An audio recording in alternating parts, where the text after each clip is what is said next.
Bueno, entonces me quedé por acá con la enterotoxigénica.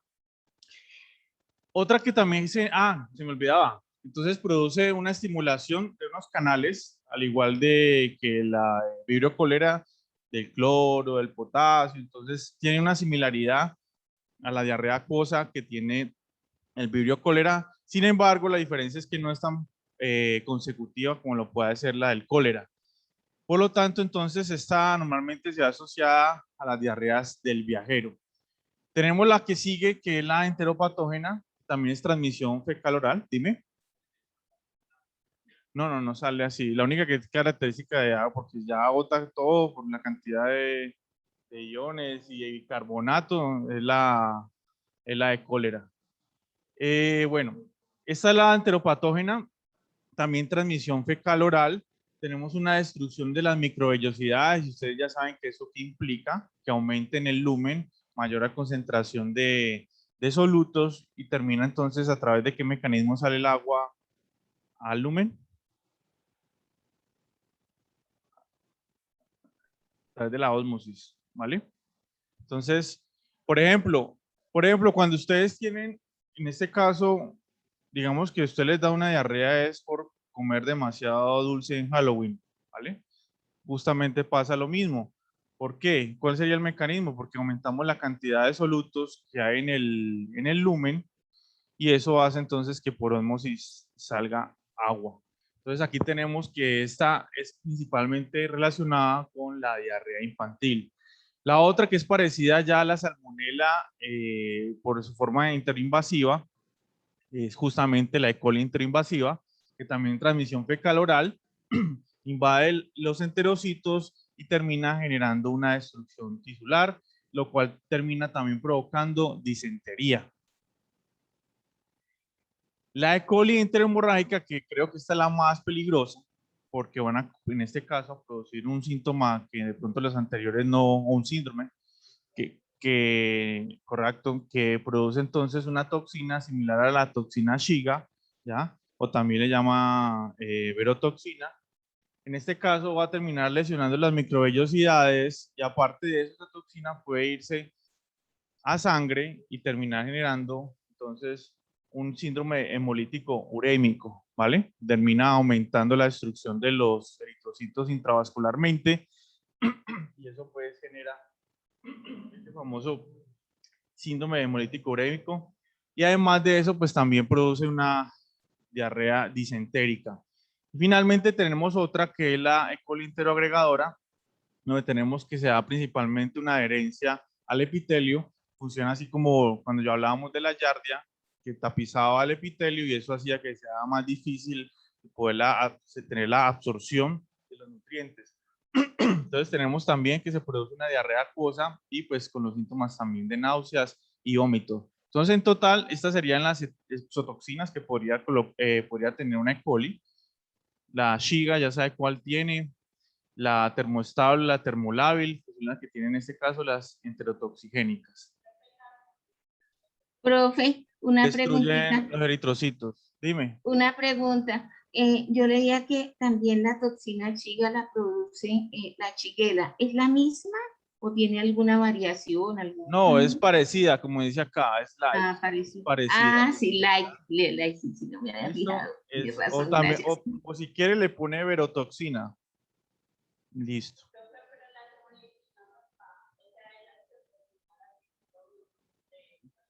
No, principalmente tiene la enterohemorrágica y las enteroinvasivas. Vale. Bueno, aquí esta imagen era simplemente para mostrarles cómo una bacteria comensal puede convertirse en alguna de estas patógenas simplemente por la adquisición de determinados plásmidos, ¿vale? Entonces aquí les muestro, por ejemplo, cómo se puede adquirir a través de este plásmido VAF, se convierte entonces en una enteropatogénica y así pues con cada una de estas que vemos acá. Entonces ahí vemos simplemente lo que trato de decir aquí es que algunas de nuestros comensales, que simplemente porque una bacteria que usted se comió termina entonces pasando de su bando a más de una de nuestras bacterias del intestino y convirtiéndose entonces en un problema para nosotros. Bueno, entonces aquí les muestro algunas de las diferentes tipos de factores de virulencia, principalmente en estos mecanismos de la patogénesis. Las adhesinas juegan un rol muy importante, justamente porque estamos en una parte donde se encuentra mucho movimiento y aparte de eso tenemos contacto pues con material sólido y podríamos pues eliminar muchas bacterias. Entonces las adhesinas cumplen un papel muy importante en todas estas tipos de cepas. Miramos acá las que les mencioné y miramos acá entonces la uropatogénica, esa E. coli uropatogénica, también entonces se caracteriza por adhesina y tener también fimbria. La TEC, pues ya les mencionaba, una toxina termolábil, termoestable, la enteroagregativa, también pues sus toxinas pueden ser en este caso una toxina estable y la de la toxina enterotoxigénica, perdón, enterohemorrágica, cigatoxinas y la invasiva, por ejemplo, también tener hemolicina, ¿vale?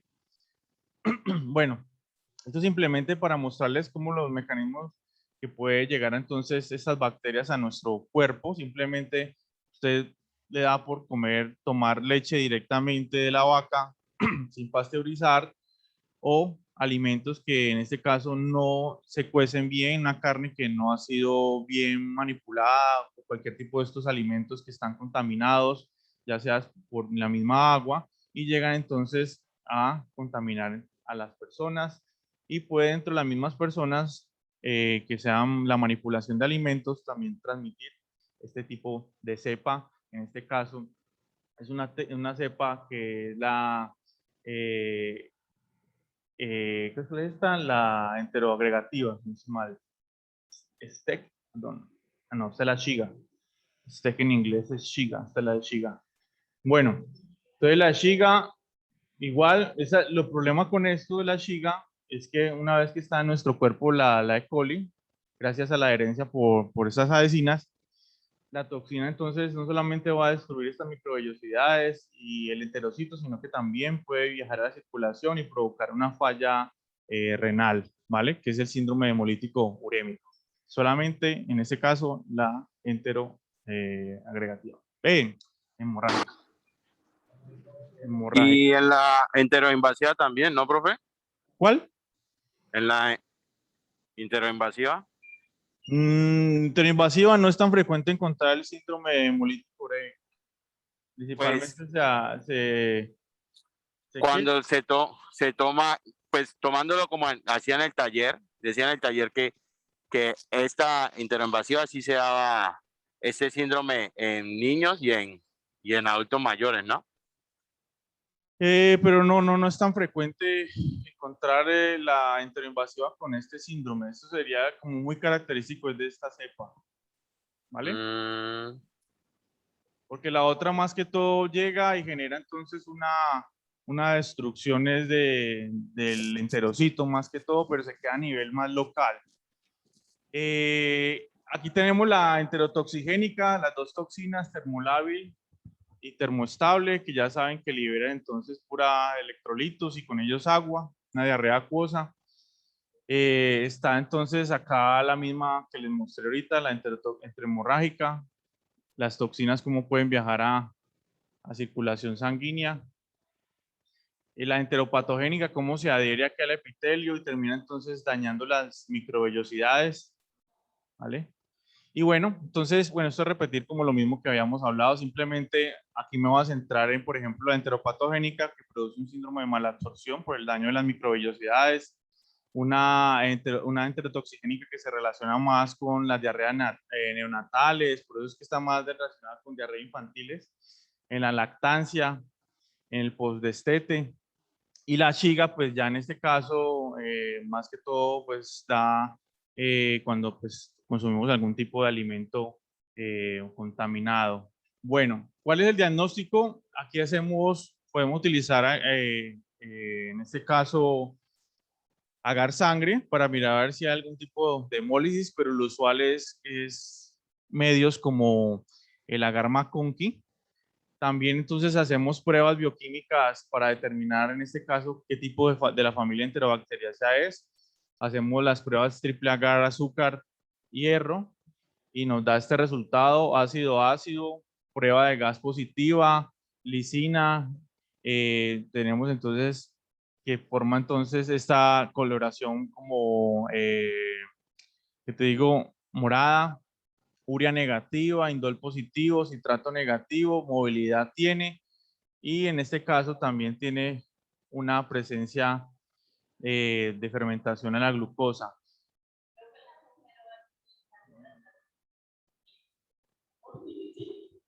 Las enterobacteriáceas todas no, no solamente tenemos la E. coli, ¿ya?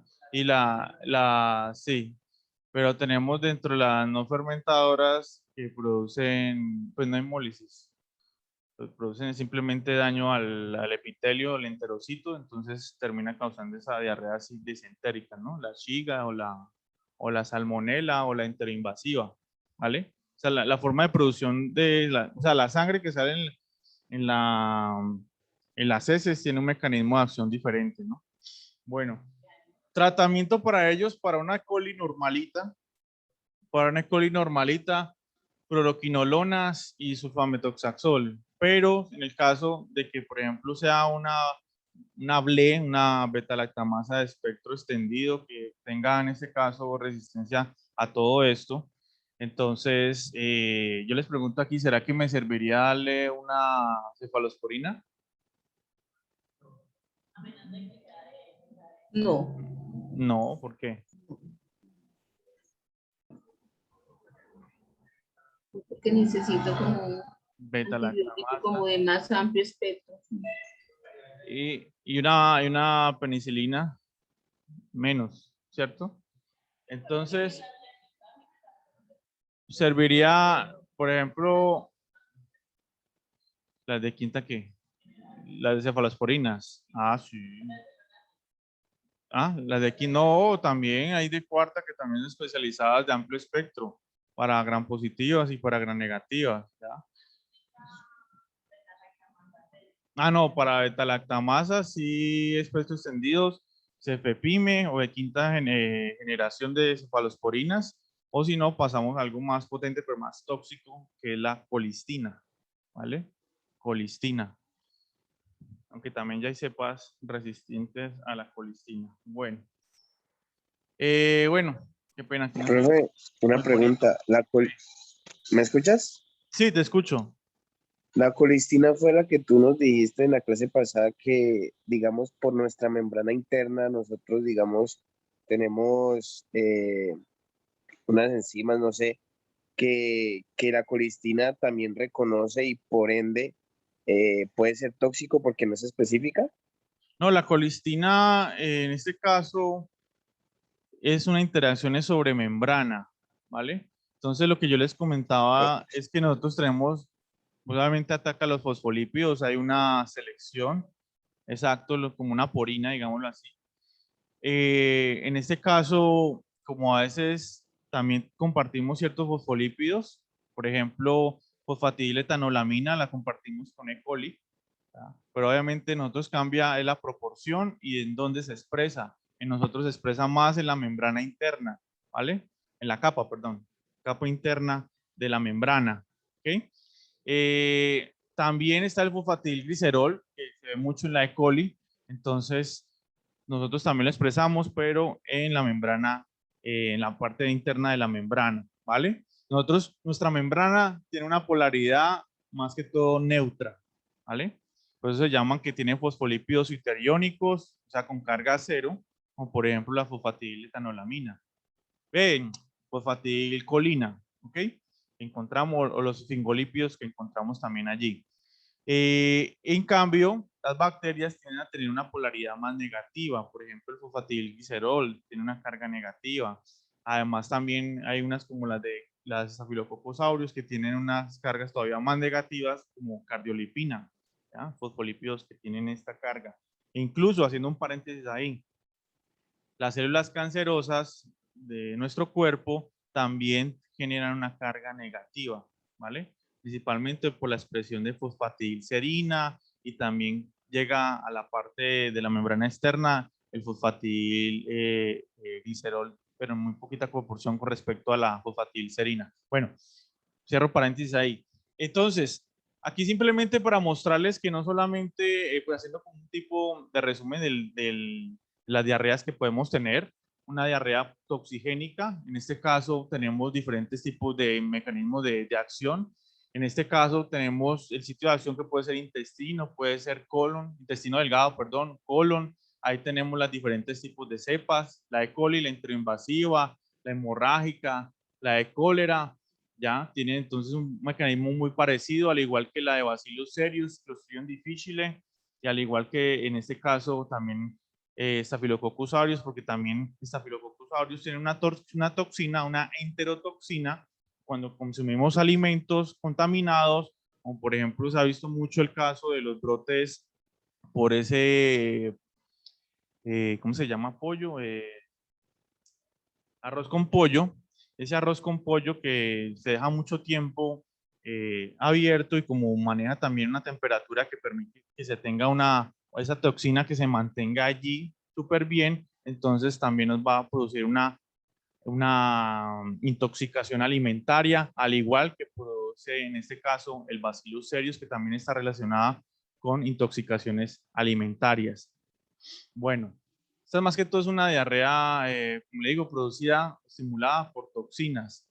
La otra, que es la secretoria, en este caso no utilizamos toxinas, no terminamos invadiendo tejido y dañándolo. Dentro de eso encontramos los rotavirus, encontramos también la enteropatogénica y encontramos entonces otros tipos de virus como los que observan ahí. Y dentro de los parásitos, la Giardia duodenalis también termina generando ese tipo de diarrea secretoria que puede ser crónica y fétida, que esa es la característica que tiene la diarrea. Parásito, la Giardia es un parásito, sí, correcto. Entonces, finalmente ya tenemos una de las más potentes que son ya invasoras. Terminamos encontrando, por ejemplo, citomegalovirus, Yersinia enterocolítica, la E. coli enteroinvasiva, la Shigella, la Salmonella, la Campylobacter, esta Amoeba histolítica, que este ya es un parásito, y tenemos ya el Balantidium coli, que también es otro parásito que produce este tipo de diarreas invasoras, ¿vale? Bueno, dime.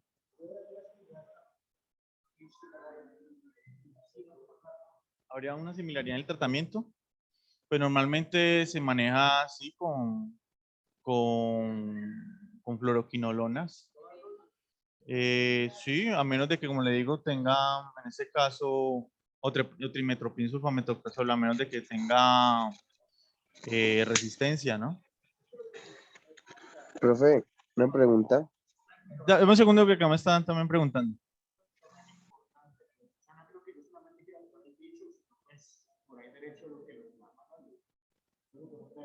No hay como una similaridad de tratamiento para las dos en cuanto al problema que generan, que pues está enterorrágica. ¿Cuál? La enterohemorrágica y la toxina y la shigella. Que si no hay un tratamiento para las dos.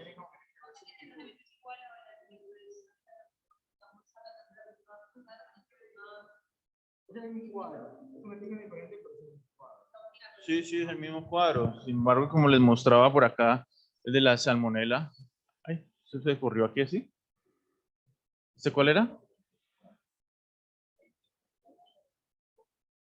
Tratamiento nuevamente con fluoroquinolones y sulfamethoxazol. ¿O no te entiendo la pregunta? Sí, sí, es totalmente diferente. Yo le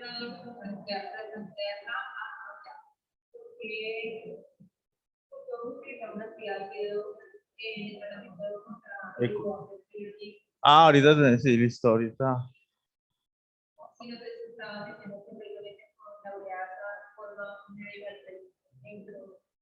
No, pero no, pero es que ella allí en su territorio, pues en ese pedacito donde está ella, es que ella necesita es mantener unas condiciones para ella sobrevivir, ¿ya? Pero ella, si ya lo hiciera en todo el resto del Helicobacter pylori, utilizar esa ureasa en todo el resto del estómago, pues entonces ahí no.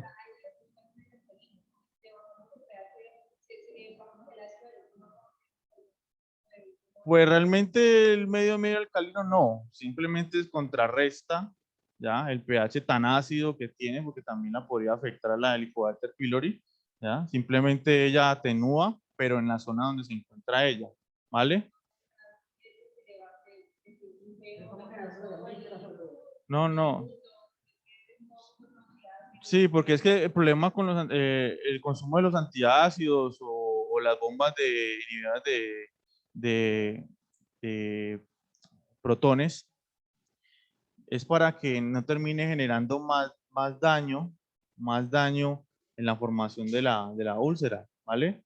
Porque entonces el ácido es el que nos está ahí haciendo ya el daño, no simplemente la bacteria. Ya la bacteria terminó pues al principio generando el daño, pero ya lo incrementó con la acidez. Entonces por eso nosotros tenemos que tomar estos antiácidos para evitar esa úlcera que nos va a dar los síntomas de náusea, también los vómitos y ese malestar, pues, también general. Bueno, me decía el compañero por allá en la casa. Sí, profe, una pregunta, es que no me quedó muy claro. Entonces, este tipo de bacteria es comensal oportunista o no solamente infecta si tiene las cepas con esas toxinas que nos dijiste ahorita? Ah, ya. Bueno, normalmente todos tenemos E. coli, ¿ya? ¿Por qué no le está dando diarrea en este momento? Porque tenemos una E. coli comensal. ¿Listo? Simplemente, ¿cómo adquirimos estas otras cepas? A través de estos alimentos contaminados, una persona que haya tenido una no, esta no tanto es por disbiosis. Esta no es por disbiosis. Esta es más que todo por la transmisión de esos plásmidos. ¿Quién le transmite esos plásmidos? Bacterias que vienen en este caso con el plásmido y en este caso vienen a pasarnos el plásmido a las de nuestro cuerpo y generan entonces esa alteración más grave, ¿vale? Pero como tal, nuestro cuerpo tenemos E. coli y no pasa nada, pero sí pasa algo con la E. coli normal o comensal, que es que termina migrando, ¿ya? A, por ejemplo, a la zona genitourinaria y termina causando, entonces, infección de vías urinarias, ¿correcto? ¿Ya? Sí, señor. Profe, Bueno, y tenía qué pena. No, dime, tenía una segunda pregunta con el síndrome hemolítico urémico. sí. Que si, digamos, si se da esta complicación, podría llegar a causar como una necrosis del tejido de ese órgano. Sí, porque normalmente todo va cursando con una hipoperfusión, porque termina entonces, en este caso, generando un taponamiento allí en la filtración, ese del glomérulo, y eso termina luego generando una hipoperfusión y eso termina lo último, que ya sabe, isquemia y todo lo que conlleva esa parte, ¿no? También puede Entonces, generar edemas. edemas, sí, a nivel fisiológico, por acumulación de líquido. Listo, profe, muchas gracias. Pero hay una cosa entonces que se me olvidó comentarles allí, que esta normalmente afecta a niños, ¿no? Entonces en los niños es muy peligrosa esta enteromorrágica.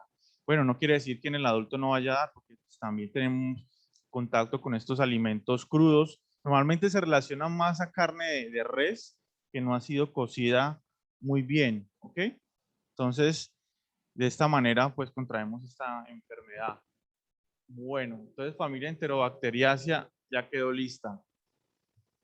Vamos a hacer entonces 7:30. ¿Alguien me recuerda cuando sean las 8, porfa? Bueno, entonces nos vamos otra vez para otro sistema. Ya nos faltarían 2 para acabar. Infecciones del tracto genitourinario. Entonces ahí tenemos infecciones principalmente causadas por otra vez E. coli, ¿ya? Y además de esto tenemos entonces otras enfermedades donde encontramos la vaginosis bacteriana y encontramos entonces estas enfermedades como la cistitis, como la uretritis o también la pielonefritis, ¿ok? Como complicaciones de estas infecciones. Entonces, normalmente lo que ustedes van a mandar son cuando encuentren estas infecciones o estas sintomatologías, mejor dicho, simplemente el urocultivo. El urocultivo es importantísimo acá y también importantísimo otra vez el manejo de las fluoroquinolonas, ¿ok? Bueno, entonces aquí vemos un poquito pues, de anatomía que ustedes ya se la saben de memoria. Vemos acá pues los riñones, vemos los uréteres, la vejiga, tenemos la uretra, y tenemos entonces pues ya cada uno de los componentes del, si es mujer o si es hombre. Entonces hay una mayor condición de acuerdo a la anatomía o mayor frecuencia pues de generar infecciones por parte de la mujer por la tipo de anatomía que tiene. Y dentro de esas infecciones urinarias tenemos principalmente la inflamación pues, de la vejiga. Recordemos que la vejiga es un órgano estéril, ¿ya? Lo otro es la inflamación de la uretra o también tener uretritis. Y también, pues en el hombre, en este caso, puede llegar a generar una inflamación de la próstata o una prostatitis, ¿vale? Bueno, aquí podemos ver un cuadro donde encontramos los microorganismos más frecuentes asociados a las infecciones urinarias. Como pueden ver, aquí hay un color azul, azul oscuro, que quiere decir que es ambulatorio, y un color azul claro, que es paciente hospitalizado. Vemos que el 80% de los casos son por E. coli, ¿vale? Luego, ¿qué sigue? Klebsiella pneumoniae, que también es una de la familia Enterobacteriaceae, que también ustedes la vieron por allá, provocando infecciones respiratorias. Otro de las gran positivas encontramos los enterococos fecalis principalmente, está asociado pues a estas infecciones urinarias. Luego tenemos otra gran negativa, no fermentadora, con oxidasa positiva, que es la Pseudomonas aeruginosa. Y ahí ya tenemos otro tipo de microorganismos, también incluimos cándida, que es una levadura, un hongo, y encontramos estas otras que también hacen parte de la familia Enterobacteriaceae. Entonces, la familia Enterobacteriaceae, sus dos representantes máximos allí, son los que mandan la parada en el sentido de la infección del tracto urinario. Sin embargo, hay otros que se generan, pero también en este caso gran positivos, como el Staphylococcus epidermidis, el Saprophyticus, y también, pero en menor medida, pues, Staphylococcus aureus. Staphylococcus aureus están por todo lado, ¿vale? Bueno, entonces tenemos tres formas de transmisión o cómo llega esta infección y provocarnos todas estas manifestaciones clínicas. Es a través primero de la diseminación ascendente, simplemente por contigüidad en el aparato genitourinario con el sistema gastrointestinal. Entonces se produce del intestino la migración con E. coli. También ahí se relaciona mucho también la forma en que se da la forma de la limpieza. Esto termina entonces generando que esta E. coli de nuestro intestino termine generando una buena adhesión al sistema gastrointestinal y termina entonces provocando esas infecciones. La otra forma que llegue es a través de una bacteremia, a través de otro foco, y termina entonces diseminándose por sangre hasta llegar a lo que es nuestro riñón. Y ya la otra es simplemente ya más que todo invasiva, en este caso sondas urinarias que terminan siendo contaminadas y provocando entonces la tercera forma de transmisión. Entonces aquí vemos la patogénesis, simplemente observamos acá cómo las bacterias que están en nuestro recto, estas de coli, termina entonces por contigüidad, pasando ya sea entonces aquí a generar la infección urinaria o si no también producir una vaginitis, ¿vale? Y aquí como terminan colonizando la vejiga y luego pues pudiendo llegar incluso a subir hasta los uréteres o hasta el riñón, ¿vale? Bueno. Dentro de las manifestaciones clínicas tenemos la inflamación de la vejiga o cistitis. Aquí vemos entonces una vejiga normal, aquí vemos ya una vejiga pues inflamada. Dentro de las características que ustedes ya algunos, bueno, la gran mayoría de nosotros nos ha dado alguna vez. ¿Alguien sabe qué es lo que siente cuando orina? Cuando tiene este tipo de infecciones. Que empieza a arder muchísimo, ¿sí o no? Empieza mucho dolor, ¿vale? Bueno, el caso pues de la uretritis principalmente, ¿ya? Bueno, hay unas complicaciones, es que en este caso, bueno, esto más que todo la relacionamos con mayor frecuencia a las bacteremias, que terminan entonces provocando daño en los glomérulos y termina generando también daño a nivel de riñón y provocando una pielonefritis aguda, donde genera pues también la formación de pus, y además de eso pues generamos el absceso perirreneal. Lo peor de esto pues que terminamos pues perdiendo el riñón, ¿no? Entonces muchas infecciones que empiezan con una septicemia terminan acabando en un daño de los riñones por esta misma forma. ¿Cuál sería el diagnóstico? Como lo podemos observar aquí, pues sería tomar muestras de orina. Ya, obviamente se hacen pruebas de función renal, el BUN, la creatinina, ya sea en sangre o en orina, la urea también en sangre. Y miramos entonces aquí en el laboratorio con una cinta reactiva que tiene para eritrocitos, para pH, para leucocitos. O sea, toda esta cintica nos puede dar información de si está teniendo o no, en este caso, una infección. Por ejemplo, ¿qué se puede detectar en esa cinta reactiva? Se puede detectar que hay nitritos. Nitritos nos indica, el nitritos elevados nos indica entonces, en este caso, una presencia de una infección urinaria. Además de eso, lo acompañamos de un análisis microscópico donde observamos entonces en la orina si hay leucocitos, si hay eritrocitos, si también hay bacterias. Normalmente ustedes les van a reportar es en cruces. Bacterias, una cruz, 2, 3, 4. No quiere decir que la orina cuando salga termine entonces contaminada, porque en la uretra encontramos allí bacterias. Entonces encontramos por lo menos una cruz de bacterias, ¿vale? Pero si llegamos a 4 cruces de bacterias, entonces esto ya no es normal y posiblemente empezamos a pensar en esta infección. Lo otro que viene acompañado de esto, porque nosotros necesitamos saber qué bacteria es, simplemente por epidemiología, ya sabemos que es más frecuente E. coli. Entonces tenemos que hacer urocultivo y ese urocultivo entonces también viene acompañado de de una prueba de antibiograma para determinar entonces si alguna de estas E. coli o alguna de estas de la familia Enterobacteriaceae tiene alguna resistencia o enterococos, todavía peor. Entonces, cuando sospechamos de ya una septicemia, entonces mandamos también hemocultivos acompañando a esto. Bueno, y podemos encontrar, por ejemplo, aquí en la imagen que estoy mostrándoles, una orina normal, una orina condensada, una orina más densa, ¿ya?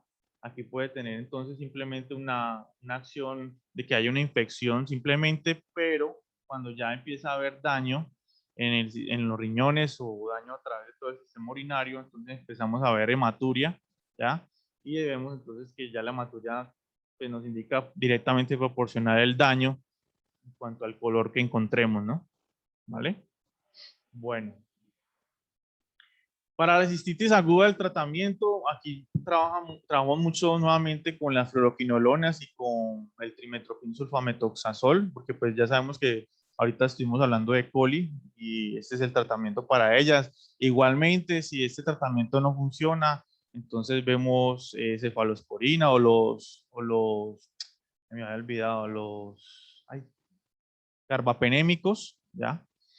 Y si no, pues ya en última instancia la famosa colistina, ¿vale? Bueno, dentro de la pielonefritis aguda, en este caso el tratamiento también se maneja es con nitrofurantoína, aparte de las fluoroquinolonas que nosotros se le mandan. Normalmente, cuando hacemos diferencia entre nitrofurantoína y las fluoroquinolonas, que la nitrofurantoína es más que todo bacteriostática, ¿ya? Entonces, nitrofurantoína, en este caso, se manda mucho, en primer lugar, que la fluoroquinolonas, que es todavía más potente, ¿ya? Mucho más potente. Pero pues ya saben entonces que todo esto va a cambiar si el paciente tiene o no bacteremia, ¿vale? O tiene septicemia. Listo. Normalmente tenemos una bacteriuria que es asintomática, pues en este caso no se trata con antibióticos. Ahí vemos entonces que en pacientes hospitalizados, ahí donde encontramos estas cepas peligrosas multidrogoresistentes, entonces se le da o quinolonas intravenosas o ya las cefalosporinas de amplio espectro o lo que les mencioné de los carbapenémicos. Como ya saben, si no funciona, colistina. Bueno, entonces aquí tenemos otro tipo de infección del sistema geniturinario, la la uretritis. Esta uretritis es provocada principalmente por las neiserias. Esta neisseria tenemos de dos tipos, Neisseria meningitidis y Neisseria gonorrea. La Neisseria meningitidis pues está más relacionada con la producción de meningitis, en cambio la otra es más que todo infección de transmisión sexual y son diplococos gram negativos. Entonces, aquí tenemos los agentes etiológicos más frecuentes. Ya mencioné uno, que es la Neisseria gonorrea. También tenemos otra infección de transmisión sexual, que es la Clamidia trachomatis, que son unas bacterias, ambas son intracelulares, y buscan células del sistema inmune para ellas poder evadir justamente la respuesta. Y tenemos otra que también es intracelular, que es chiquitica, muy chiquitica, que se llama Mycoplasma genitalium, ¿vale? Otros tipos de organismos que también podemos ver causando esta uretritis, pero que no hacen parte pues de las bacterias, encontramos tricomonas vaginales, y ya ustedes saben que es un parásito, y el virus del herpes, ¿vale? Entonces ahí vemos entonces cómo producen esa inflamación de la uretra, ¿vale? Entonces aquí en la tipo gonocóxica ustedes van a ver, pues en este caso, la secreción de este pus, y eso pues es un indicador de que posiblemente tiene esta enfermedad. Entonces aquí los modos de transmisión, pues por contacto sexual. En este caso hay que hacer una diferencia entre lo que es infección de transmisión sexual. No quiere decir que si usted tiene la infección de transmisión sexual tenga los síntomas o genere la enfermedad. Por eso es que antes se llamaba enfermedad de transmisión sexual, y ahorita se focaliza más a mencionarla como infecciones de transmisión sexual, ¿vale? Porque usted puede tener, por ejemplo, un hombre puede tener una clamidia trachomatis y puede ser un portador asintomático, pero las parejas que tienen son las que desarrollan la manifestación clínica o la enfermedad. Bueno, el riesgo de transmitir gonococo de mujer a hombre es del 20%. Si usted supera el número de veces que tiene relaciones sexuales, pues aumenta muchísimo más la probabilidad. En cuanto a la forma de transmisión de la clamidia, se desconoce, que se cree que también puede ser por transmisión, por contacto sexual, perdón. ¿Vale? Entonces aquí vemos cómo maneja su mecanismo de acción el gonococo. Entonces el gonococo, pues se va a adherir al epitelio. ¿Ya? Es un mecanismo muy parecido también a la Neisseria meningitidis, ¿vale? Entonces por eso aquí usted va a encontrar gonococo y meningococo. Vamos a encontrar primero una adhesión, luego atraviesa nuestras células, luego permanece entonces en la citoplasma, luego se genera entonces un paso a lo que son la lámina propia, y ahí llega entonces a reconocerse por los neutrófilos, y resulta que a ellas les encanta entonces inhibir el ataque de neutrófilos y macrófagos, y encuentran entonces el nido perfecto para ellas multiplicarse, ¿vale? Entonces ahí tenemos cómo se produce la destrucción luego de los polimorfonucleares, y ahí es donde tenemos entonces la aparición de esas secreciones de ese pus, pues, que observamos en la uretra, ¿vale? Hay una manifestación que puede darse de acuerdo pues a la gravedad de la infección, que puede terminar ese gonococo pasando a sangre y puede generar pues otro daño pues a otros sistemas, pero lo más frecuente es que genere esta uretritis. Bueno, entonces aquí vemos el otro, que es la clamidia, que también es intracelular. Entonces vemos cómo la clamidia entra a nuestro macrófago, por ejemplo, o una célula presentadora de antígenos. Bueno, llega, se introduce y termina entonces acumulándose, a multiplicarse, y termina otra vez el ciclo de las 48 a 72 horas, romper la célula, y otra vez el mecanismo de invasión y de reproducción, clamidia trachomatis. El de micoplasma, igual tenemos entonces micoplasma que es intracelular, entonces tiene sus adhesinas, permite que se introduzca dentro de la célula y previene la activación de ciertas citoquinas. Entonces, por ejemplo, previene la respuesta inflamatoria con citoquinas, estimulando las citoquinas contrarias, es decir, antiinflamatorias, como por ejemplo interleuquina 10, o en este caso interleuquina 6 o 8. Y esto va a generar entonces más adelante que el hospedero, pues en este caso, no genere estas enzimas, digámoslo, digestivas dentro de ese fagosoma, y pues obviamente evitan su fagocitosis y viven plenamente dentro de las células y se multiplican. Entonces ahí tenemos también otras manifestaciones clínicas, aparte de esta uretritis, pues estar generándose una conjuntivitis, ¿vale? Una epididimitis o también una linfadenopatías inguinales. Así observamos entonces el gonococo. Como les dije, normalmente genera uretritis, como observan acá en las imágenes, ¿ya? Una coloración amarillenta, purulenta. Y pues en la boca también podemos encontrar, ¿vale? Entonces el flujo normalmente es así, amarillento. Bueno, obviamente esto puede terminar generando también una faringitis. Bueno, en cuanto a la clamidia se caracteriza entonces por, en este caso, terminar generando una inflamación, ¿cómo se llama esto? Las trompas, muy bien. Entonces en esas trompas puede generar una inflamación, lo cual hace que sea más difícil de que llegue el óvulo aquí al útero. Entonces eso va a terminar generando también una esterilidad por clamidia trachomatis. Otras manifestaciones de la clamidia, la uretritis, la conjuntivitis o la salpingitis que mencioné, ¿vale? Entonces, aquí vemos una sintomatología, de acuerdo, pues, si es hombre o si es mujer. Por ejemplo, al hombre normalmente le da molestias al orinar. La gran mayoría de hombres termina siendo asintomáticos. También puede producir entonces dolor testicular, o si da aquí en la garganta, pues faringitis, o también pues esta uretritis que les mencioné con secreciones purulentas en los sintomáticos.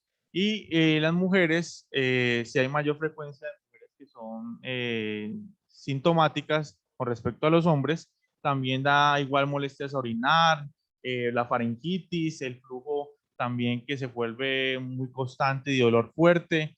Y también, pues entonces en este caso, cuando se dan las relaciones sexuales, el dolor al tenerlas, ¿vale? Bueno, acá tenemos entonces el diagnóstico que hacemos de estos pacientes. En este caso utilizamos entonces las muestras recogidas de la uretra, por ejemplo, o esas secreciones. Esas secreciones, entonces, lo primero que uno va a hacer con ellas es Gram, y si el grano usted encuentra, encontramos esta diplococos gram negativos, entonces ya sabemos que es una Neisseria. Y si no, hacemos entonces un cultivo. Por ejemplo, para Neisseria utilizamos un agar que se llama Taller Martin. Ese Taller Martin es un medio especializado que tiene unos factores nutricionales Taller Martin con TH. Que termina entonces permitiendo el crecimiento de estas Neisserias. Vemos entonces también la PCR la podemos utilizar para el diagnóstico. Aquí observamos cómo es el crecimiento en agar Taller Martin, que es parecido como al agar chocolate, sin embargo, pues está bien suplementado, tiene muchos factores de crecimiento. Y aquí observamos que son unos punticos, como ellos crecen así las colonias. Y aquí vemos como cuando hacemos de pronto, en este caso, una coloración de Gram, vamos a encontrar en la coloración de Gram puros polimorfos nucleares. Todo ese material purulento de las secreciones es polimorfos nucleares y destruyéndose porque en el interior tenemos los diplococos gram negativos, ¿vale? Entonces, aquí está cómo se vería la tinción de Gram. Sí, esto es del flujo, ¿vale? Bueno, entonces el tratamiento, podemos empezar con las cefalosporinas, ¿ya? Cefalosporinas, ceftriaxona, cefizima, o también entonces cefotaxima, también podemos trabajarla, o también con acitromicina. Entonces normalmente se hace un seguimiento al paciente también del contacto sexual. Se requiere pues también de que empiece el tratamiento y en este caso pues tratar de recomendar de que mientras tenga esta infección pues no tener ninguna relación sexual, ¿vale? O en este caso pues por lo menos con protección. Bueno, también es importante hacer la serología para el VIH para determinar si también es un paciente con esta inmunodeficiencia o no. El tratamiento entonces para uretritis que no sea no gonocóxica ya varía un poco, ya ahí trabajamos con un macrólido. En este caso trabajamos con acitromicina o si no también con una tetraciclina como la doxiciclina. Un tratamiento pues en este caso basado en el diagnóstico, también un poco más específico, puede ser otro, otro macróleo que es la eritromicina, o trabajar en este caso con una fluoroquinolona.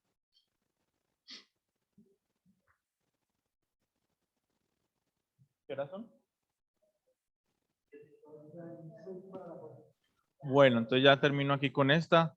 El tratamiento, pues, para una artritis recurrente, ¿ya? Con acitromicina o metronidazol. Y otro tratamiento, pues, de segunda elección puede utilizarse en este caso la moxifloxacina. Bueno, entonces dejemos allí para, en este caso, seguir con el parcial.